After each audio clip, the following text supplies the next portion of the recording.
cours des derniers mois, j'ai eu la chance de rencontrer un nombre important d'entrepreneurs. Certains qui connaissaient un véritable succès, mais beaucoup d'autres qui se battent encore pour se faire une place. À chaque fois, je me suis exercé à leur demander les facteurs qui, selon eux, contribuaient à la réussite ou à l'échec, surtout lorsqu'on est une entreprise naissante.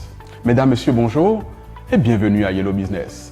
Je suis Imeldius Nouvelle-Coumou et aujourd'hui, grâce à MTN Business, nous parlerons de la façon dont certains paramètres affectent la réussite des projets d'entreprise. Tenez, ce tableau par exemple, il récapitule les résultats d'un petit sondage que j'ai fait auprès d'une soixantaine de dirigeants d'entreprises qui m'ont approché et demandé des conseils. Remarquez qu'à plus de 36%, qu'il s'agisse d'entreprises en pleine croissance ou de sociétés en démarrage, mes interlocuteurs ont estimé que les ressources financières étaient le premier facteur d'influence sur le devenir de leur entreprise. En deuxième position, ils ont cité l'accès au marché ou l'accès aux commandes. Et en troisième position, beaucoup moins indexé, la problématique des ressources humaines. Ce qui est important dans ce palmarès, ce n'est pas tant qu'il soit juste ou qu'il soit erroné.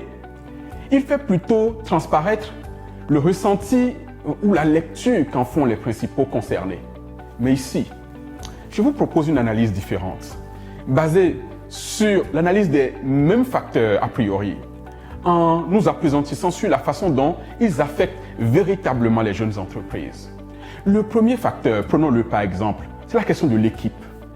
Il me faut faire un premier démenti, celui selon lequel aucun projet ne peut véritablement se mener seul.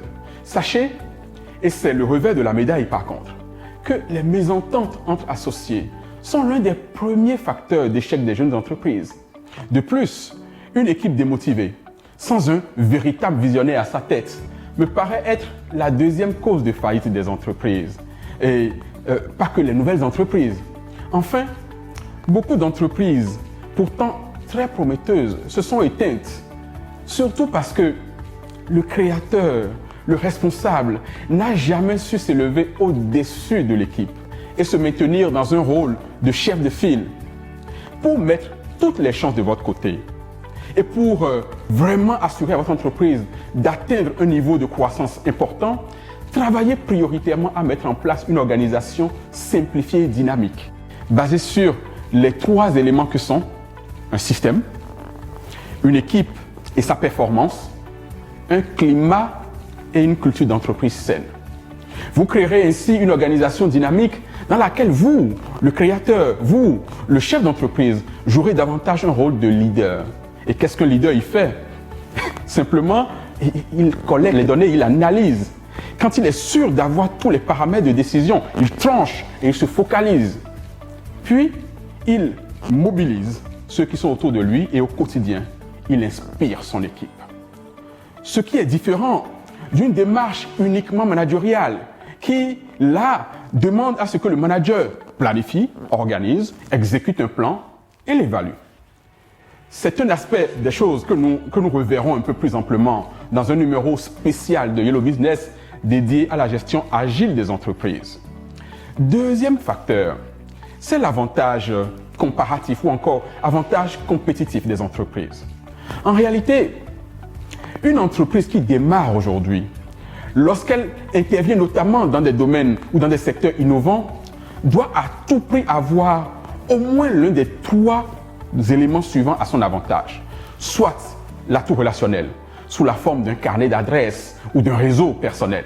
Soit en fait un coût de transfert qui balance carrément en sa faveur, sous la forme par exemple de la difficulté qu'il aurait pour ses clients à passer à la concurrence. Enfin, il pourrait également avoir à son avantage une spécificité défendable, c'est-à-dire par exemple un brevet ou une propriété intellectuelle capable de faire de cette entreprise la meilleure dans un sous-segment de marché. Une façon très simple pour vous d'analyser ce critère est de vous poser la question: si quelqu'un, par exemple, créait le même modèle d'entreprise aujourd'hui, est-ce qu'il serait plus difficile ou plus facile pour lui de refaire la même chose que votre entreprise? Vous commencerez à vous dire que votre entreprise a un avantage comparatif. Lorsque vous serez en mesure de répondre à cette question en vous disant par exemple, oh, mon entreprise a une technologie unique, une technologie brevetée par exemple, et qui rendrait la vie compliquée à tout concurrent qui essaierait de venir sur le marché, ne serait-ce qu'au moins pour quelque temps. Ou bien lorsque vous seriez capable de dire, ah, mon entreprise compte parmi ses actionnaires un profil clé, qui est un ancien de telle entreprise, de telle grande entreprise, ce qui pourrait vous assurer l'accès à tous les contacts du milieu, par exemple. Si par exemple également vous intervenez dans un secteur, je prends le secteur des applications, l'argument pourrait se formuler de la façon suivante. Écoutez, les clients ont passé 4 mois à intégrer l'API par exemple. Mon API, il leur faudrait encore des semaines avant de repartir vers le concurrent. Mais voilà. Le facteur numéro 3, c'est la taille ou l'état du marché. Sachez que les chances de survie d'une entreprise, surtout quand elle démarre, sont aussi liées à l'état de santé du secteur. De même, les chances de votre entreprise de réussir dans un secteur sont intimement liées au volume d'opportunités disponibles à un instant T. Mon conseil, quand vous vous lancez, c'est de privilégier des secteurs qui sont soit en phase de démarrage ou en phase de croissance. Malheureusement, beaucoup de startups, beaucoup de jeunes entreprises se créent dans des secteurs presque en déclin. Inévitablement, ces entreprises finissent par disparaître. Dans notre pays, par exemple, ou dans la sous-région ouest africaine, parce que c'est un marché unique, les secteurs qui sont encore embryonnaires et qui ont de beaux jours devant eux, ce sont par exemple les activités liées au financement des startups, par exemple, le marché des fintech, le marché des assurtech, ou toutes les solutions technologies appliquées au développement. Le cas, par exemple, de la médecine à distance, par exemple, ce sont des métiers d'avenir. Dans le même temps, notez des marchés matures, par exemple, mais qui sont toujours en croissance. Le secteur, par exemple, des solutions Internet, le marché des applications mobiles, le marché, mais surtout important, des services à la personne ou encore les métiers de l'agroalimentaire. Ils ont de beaux jours devant eux, ainsi que le marché de l'immobilier de luxe, par exemple. A contrario, notez un marché, lui, existant, mais totalement en déclin dans notre région. C'est celui, par exemple, du transport des personnes.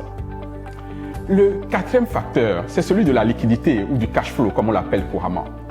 Comprenez bien, ce que beaucoup de chefs d'entreprise qualifient de problème d'argent, ce n'est ni plus ni moins qu'un problème de liquidité.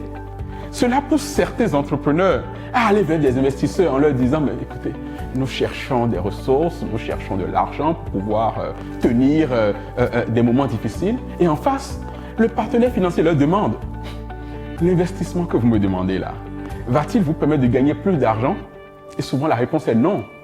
Malheureusement, les choses ne se passent pas comme ça, en tout cas quasiment jamais. Alors, que retenir d'essentiel aujourd'hui? Retenez que ce soit l'argent, les meilleures équipes, le modèle économique ou même l'infrastructure adaptée, ils sont tous des facteurs déterminants dans la vie de l'entreprise. Mais quand bien même, la qualité et la solidité de votre entreprise dépendent de l'organisation interne que vous aurez. Si votre entreprise rencontre des difficultés de cash flow ou des difficultés de liquidité, à coup sûr, la réponse est encore au sein même de l'entreprise. C'est que soit le modèle économique de votre entreprise n'est toujours pas bon, n'est toujours pas fiable, ou encore, il peut peut-être signifier que l'entreprise vit au-dessus de ses moyens. C'était Yellow Business. Merci de m'avoir suivi aujourd'hui et à la session prochaine. Retrouvez toutes les solutions MTN Business sur notre site internet mtn.bg. Everywhere you go, MTN.